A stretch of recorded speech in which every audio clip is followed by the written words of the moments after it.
Josephine Sansevina Dinyotomi, saya dari jurusan Administrasi Bisnis, dan hari ini saya akan mereview sebuah buku berjudul Sosiologi Suatu Pengantar karya Sujarno Sukanto, khususnya bab 5, yaitu Lembaga Kemasyarakatan. Nah, yang pertama, lembaga kemasyarakatan adalah himpunan norma-norma dari segala tindakan yang berkisar pada suatu kebutuhan pokok dalam kehidupan masyarakat. Lembaga kemasyarakatan pada dasarnya mempunyai beberapa fungsi, yaitu memberikan pedoman untuk anggota masyarakat, yang kedua menjaga keutuhan masyarakat yang bersangkutan, yang ketiga memberikan pegangan untuk masyarakat sehingga dapat mengadakan sistem pengendalian sosial. Dari proses pertumbuhan lembaga kemasyarakatan, norma-norma masyarakat. Norma-norma yang ada dalam masyarakat terbentuk secara tidak sengaja, namun lama-kelamaan norma tersebut dibuat secara sadar. Norma yang ada dalam masyarakat memiliki kekuatan mengikat yang berbeda-beda. Untuk dapat membedakan kekuatan mengikat norma tersebut, secara sosiologi dikenal adanya 4 pengertian, yaitu yang pertama, cara penggunaan, menunjukkan pada suatu bentuk perbuatan yang lebih menonjol di dalam hubungan antar individu dalam masyarakat. Yang berikutnya adalah kebiasaan atau jalan pakai, perbuatan yang dilakukan berulang-ulang yang memiliki kekuatan mengikat yang lebih besar daripada cara.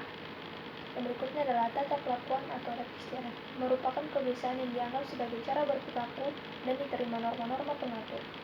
Berikutnya adalah adat istiadat atau kebiasaan, tata kelakuan yang kekekalan serta kuat integrasinya dengan pola-pola perilaku masyarakat. Bila adat istiadat dilanggar, maka sanksinya berupa suatu penderitaan bagi pelanggarnya.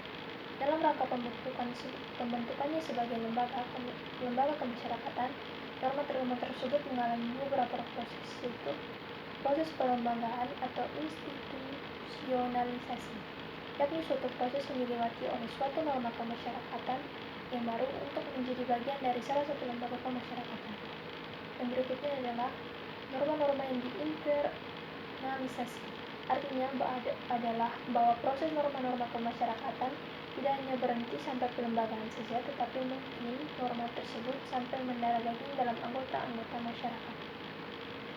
Suatu norma tertentu dikatakan telah melembaga atau dilembagakan apabila norma tersebut yang pertama diketahui, dipahami atau dimengerti, ditaati, dan dihargai. Berikutnya adalah sistem pengendalian sosial atau social control. Sistem pengendalian sosial merupakan sistem maupun proses yang cepat oleh masyarakat selalu disesuaikan dengan nilai-nilai dan kaidah-kaidah yang berlaku dalam masyarakat.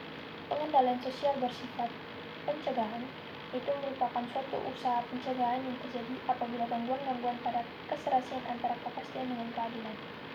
Berikutnya adalah represi, merupakan usaha yang bertujuan untuk mengembalikan keserasian yang pernah mengalami gangguan. Alat pengendalian sosial dapat digolongkan ke dalam pagar sedikitnya 5 golongan, yaitu yang pertama, mempertebal keyakinan anggota masyarakat akan baik norma-norma kemasyarakatan. Yang berikutnya memberikan penghargaan untuk anggota masyarakat yang taat pada norma-norma kemasyarakatan. Yang berikutnya mengembangkan rasa malu dalam diri atau jiwa anggota masyarakat bila mereka menyimpang atau menyeleweng dari norma-norma kemasyarakatan dan nilai-nilai yang berlaku. Yang berikutnya adalah menimbulkan rasa takut. Yang terakhir yaitu menciptakan sistem hukum, yaitu sistem tata tertib dengan sanksi yang tegas bagi para pelanggar. Berikutnya yaitu ciri-ciri umum lembaga kemasyarakatan. Menurut Gilling, lembaga kemasyarakatan memiliki beberapa ciri umum, yaitu suatu lembaga kemasyarakatan adalah suatu organisasi yang dimana pola-pola pemikiran dan pola-pola perilaku yang terwujud melalui aktivitas-aktivitas kemasyarakatan dan hasil-hasilnya. Yang berikutnya adalah suatu tingkat kekewalan tertentu merupakan ciri semua lembaga kemasyarakatan.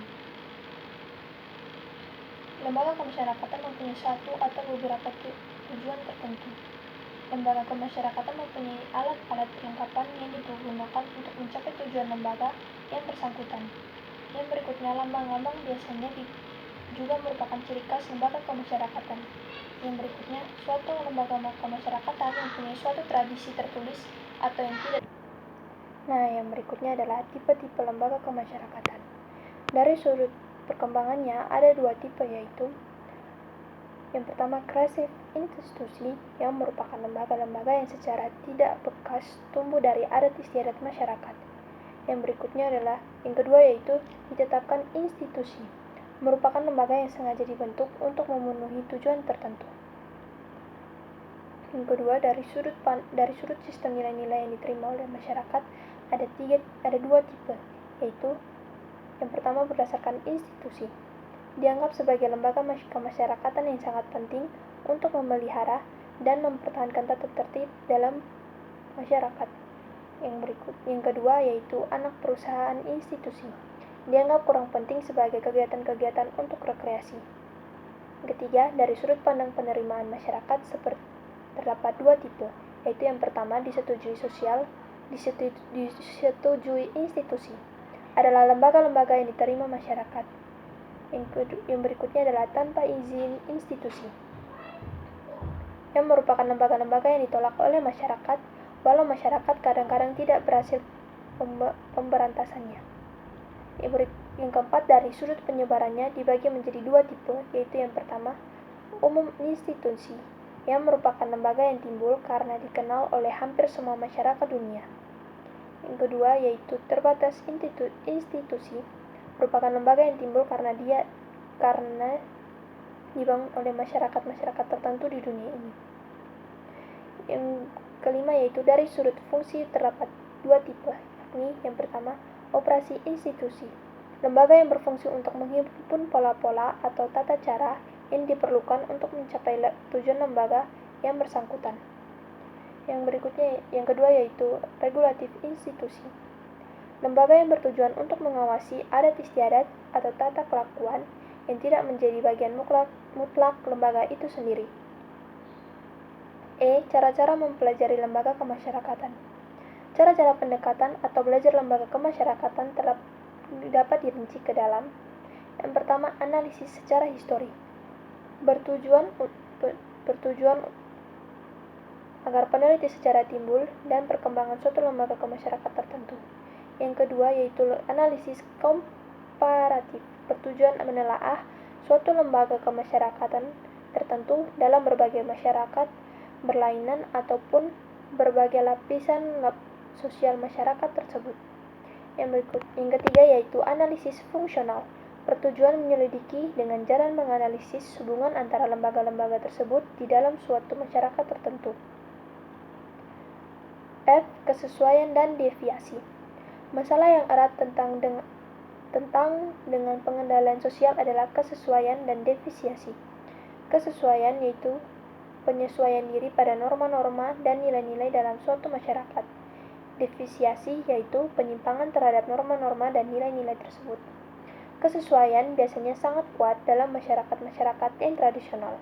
Hal yang sama pada masyarakat di kota-kota seringkali dianggap sebagai penghambat kemajuan dan perkembangan. Teori yang dikembangkan oleh Robert M. Merton, sosiologis, meninjau kembali penyimpangan dari sudut struktur sosial dan budaya. Menurut Merton, di antara mengatakan tidak yakin sosial dan budaya, terdapat doa tidak yakin terpenting, yaitu kerangka aspirasi dan tidak yang mengatur segala kegiatan untuk mencapai aspirasi tersebut. Nah, sekian review saya ya. Terima kasih.